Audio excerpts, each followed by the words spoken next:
Hello and welcome back to the channel. If you're new here, hi, you are very welcome. This is Reading the Past and I'm Dr. Cat. Today, I want to talk about a medieval lady who doesn't get anywhere near the attention I think she deserves. She's probably one of my favourite people, and that might be because I think she was a bit naughty. In fact, of all the historical figures I have looked into, she is one of a pretty small number that I actually think I might have enjoyed spending time with.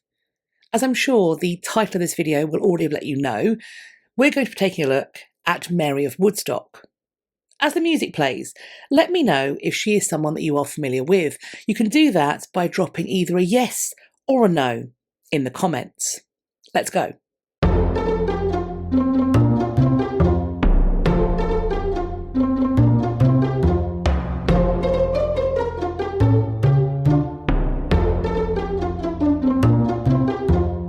Mary of Woodstock's parents, King Edward I and his first wife, Eleanor of Castile, had married in 1254, and between that point and Eleanor's death in 1290, she would give birth perhaps as many as 16 times. Of those births, 6 of the babies would survive into adulthood, 5 daughters and 1 son. In order of their birth, they were Eleanor of England, Joan of Acre, Margaret of England, Mary of Woodstock, Elizabeth of Rutland, and Edward of Carnarvon. Mary was born on the 11th or 12th of March 1278 at Woodstock in Oxfordshire. I have mentioned Woodstock in a video a while ago where I talked about the history of the royal menagerie at the Tower of London, and I will leave that video linked. Woodstock was mentioned in that video because the grounds surrounding what would later become the Palace of Woodstock once hosted the precursor of the Tower's menagerie. King Henry I chose to enclose the parkland around Woodstock in 7 miles of wall, and there he began keeping a whole host of exotic beasts. It is possible that he did this because he intended to hunt these animals. By the time Mary was born at Woodstock, the Tower's menagerie had been established for a number of decades, so I think it's less likely that she was born to a soundtrack of cacophonous exotic roaring. When it comes to Mary's early life, her education, it has been suggested that that might have been in the purview of the Dominican friars that her mother had promoted at the royal court. Almost certainly, there would have been a focus on literacy, on religious devotion, and on courtly accomplishments. The daughters of the king were being prepared to manage their own households, even their own courts, while also being an ornament to those courts and households by being skilled in, for example, music making, dancing, and embroidery. However, Mary's preparations for a future as a great lady with an estate and husband to manage would come to an abrupt halt in 1285, when she would have been around 6 or 7, because Mary's paternal grandmother, Eleanor of Provence, had retired to Amesbury Priory a few years after the death of her husband, King Henry III. Amesbury was a Benedictine monastery that was connected to the Order of Fontevraud. Fontevraud Abbey in France, as we saw in my video on Eleanor of Aquitaine, which I will leave linked, had special significance for the Angevin dynasty, as a number of them were buried there. It would appear that Eleanor of Provence wanted company at the priory during her retirement there, and also for people to join her as she took the veil. For this purpose, she selected 2 of her granddaughters. There was her daughter Beatrice's child, Eleanor of Brittany, and her son, Edward I's daughter, Mary of Woodstock. In both instances, these girls were uncommonly young to be entering into the religious life. This was, though, something that seems to have happened for girls from the very upper ranks of society. Almost everybody else would have been older, with 12 being, for most, the youngest age they would be considered. Reportedly, Mary's mother was most displeased by this development, but that certainly did not stop it from coming to pass. In common with many other high-born ladies that entered into the convent life, Mary's living standards remained very similar to those she was used to and might have expected to enjoy had she not become a nun. The presence of such high-born ladies also positioned this house at Amesbury as a fashionable place for noble women to retire to, which in turn meant that the company that Mary kept while there was likely very similar to that she would have known while at the royal court. Mary had her own rooms. She received double the usual clothing allowance. From the start of her time at Amesbury in 1285 and throughout, she was also the recipient of generous gifts and of a valuable income, first coming from her parents, then from her brother, Edward II, and latterly from her nephew, Edward III. From the very start, there was her annual payment of £100 a year. According to the Measuring Worth calculator, that sum is relative in real wage or real worth terms to £132,000 in modern money. When Mary's grandmother, Eleanor of Provence, died in 1291, Mary's annual payment was doubled. There were plans that Mary should be transferred to Fontevraud Abbey following Eleanor's death, but these plans were cancelled. It's possible they were cancelled, as Michael Prestwich suggests, on the orders of Mary's father, King Edward I. Prestwich also points out that the year after Eleanor's death, so in 1292, Mary would receive yet more valuable grants. Quote, 40 oaks a year from royal forests and 20 tons of wine from Southampton, which she could have had for her own use. Alternatively, they might have been donated, or I think more likely sold, for a profit. Thinking about the quantities we are talking about here, 40 oaks does refer to 40 mature trees, and I don't think Mary is building a navy. 20 tons of wine does amount to around 19,000 litres of wine, which is, I think, quite a lot. Either way, these would have had a considerable resale value. As we're soon going to learn, having access to ready money will prove to be very important for Mary. She was, it seems, absolutely determined to maintain herself in a manner that befitted her place as a princess. She was also, if not an inveterate gambler, then at least a very keen one. We might have a vision of the life of a nun as someone who was shut away, cloistered up. This, though, was absolutely not the life that Mary would lead. For one, Mary had visitors, who came to her for a variety of reasons, and certainly not all of them were happy. Mary's mother had died in the November of 1290. A couple of months after this, Mary's father came to see Mary and his own mother. I think we might be able to assume that they would have shared in their mourning for her together at this time. In addition to the family and friends that came to visit her at Amesbury, Mary also made many trips to be with her family at court. As Kelsey Wilson-Lee points out, during her visits to court, Mary, quote, eschewed the daily routine of prayer and quiet contemplation at Amesbury for the rather more colourful delights of court, and the exceptional freedoms that only she, among her peers, enjoyed. From a very young age, therefore, Mary grew up understanding that as a princess, she could take greater licence than her peers, and that she had both the motive and the means to exert her desires. Nevertheless, as a nun who was also a princess, Mary did have additional expectations placed upon her, even from a very tender age. Returning to Wilson-Lee, she explains that, quote, age 14, she travelled to court to argue before the king on behalf of the abbess of Fontevraud and against the nuns of Amesbury. The abbess believed that her rights had been ignored when the Amesbury nuns had elected their own prioress, rather than deferring to the abbess's authority to appoint one.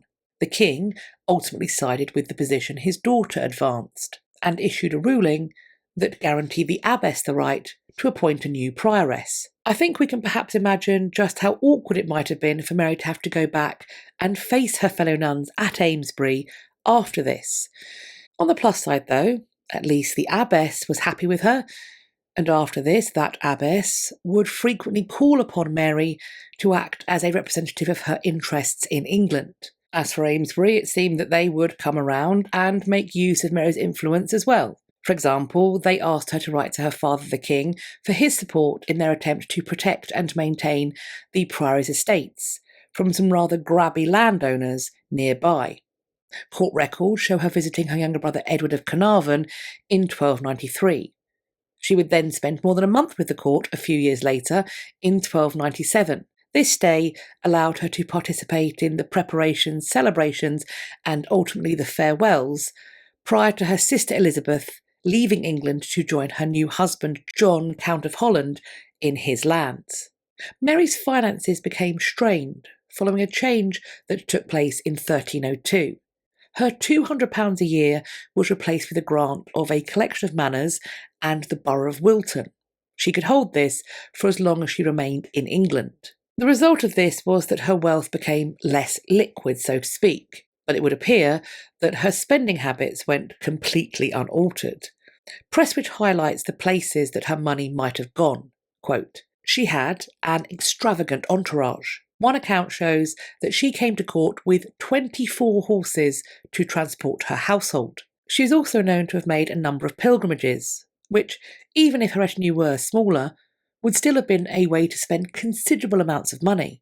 She also indulged in purchases of clothes and jewels. In fact, one London goldsmith apparently had to be bought out of debtor's prison by the king, Mary's father, after having had some dealings with Mary. She also purchased luxurious elements for her own accommodations, and fine food and drink. She was a patron of musicians and of writers. And in addition to all of these expenses, Mary was, as I mentioned previously, a fan of gambling. Dice play in particular, it seems. In 1305, so just 3 years after that change to her financial provision, she was in such a pickle that the escheator south of the Trent, who was the official responsible for maintaining the king's place as feudal lord, his rights and his responsibilities, was told to sort it out. Mary was promptly given £200, which is around £233,700 today, so that she could pay off her debts. This, though, was not a one-off, because the king, her father, had previously had to settle debts that Mary had accrued. So apparently, it wasn't simply an issue of a lack of liquidity in her assets. There does seem to have been more than a little user error, shall we say. Later, there would be a suggestion that Mary might have gone further in testing the limits of how far her freedom might stretch. John de Warenne, 7th Earl of Surrey, had married Mary's niece Joan in 1306. This marriage would not prove to be a happy one, and so nearly 40 years later, while John was seeking to have this marriage dissolved, he would make a claim that it had in fact been incestuous, as, he confessed, he had had a sexual relationship with Mary before his marriage to her niece.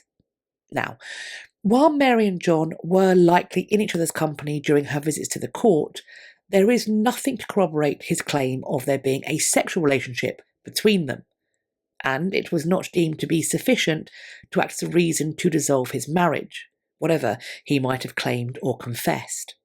I think it's convenient that Mary was no longer alive to refute his claims when he made them in 1345. While Mary did enjoy influence with her order, she never moved into a particularly high office. In this, she was most unlike her cousin Eleanor of Brittany, who would be elected to become the 16th abbess of the Order of Fontevraud. Might Mary's lack of promotion perhaps be an indication that she, unlike her cousin, was viewed as being unfit for some reason? Or alternatively, perhaps it's a case that her own ambitions did not tend in that direction. Promotion, after all, might require Mary to leave England, or simply to move further away from the family and the court that it seems clear to me she truly loved. In relation to this, I wonder if, like me, you see it as possibly telling that the text that the Dominican friar and scholar Nicholas Trevitt dedicated to Mary, and which she may have commissioned him to write, was not theological in nature, like so many of his other works were, nor was it in Latin. Instead, he produced a chronicle in French, detailing the history of the period between creation and 1315. So that would have included the whole reign of her father and the start of the reign of her brother. It is unclear what she made of her brother being removed from his throne in 1327.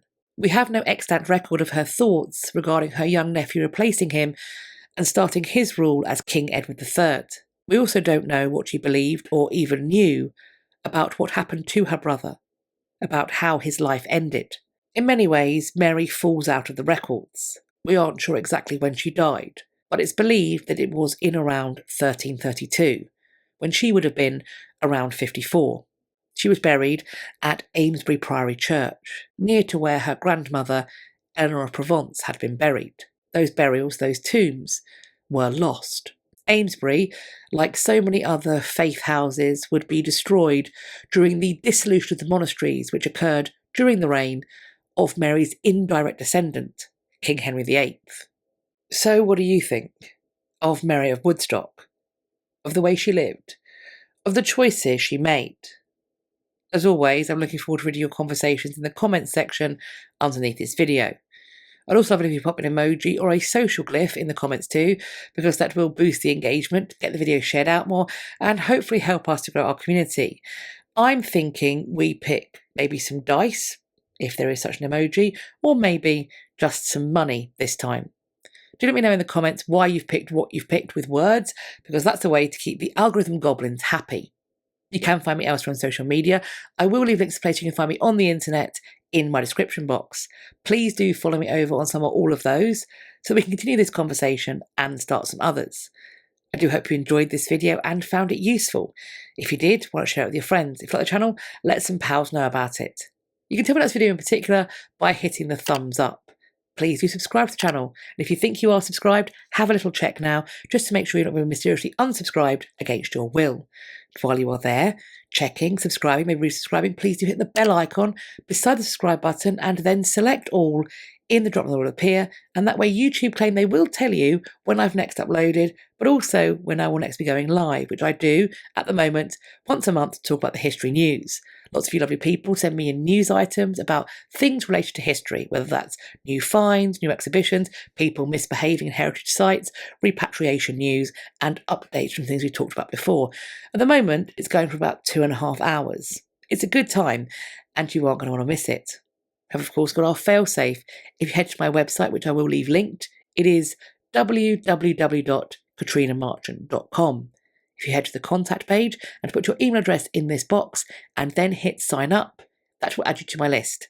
It will allow me to send you out an email once a week to let you know what I've been up to, but also send you useful links for my content for the coming days. I hope you're going to have a great day whatever you're doing, and I look forward to speaking to you all in my next video. Take care of yourselves. Bye-bye for now.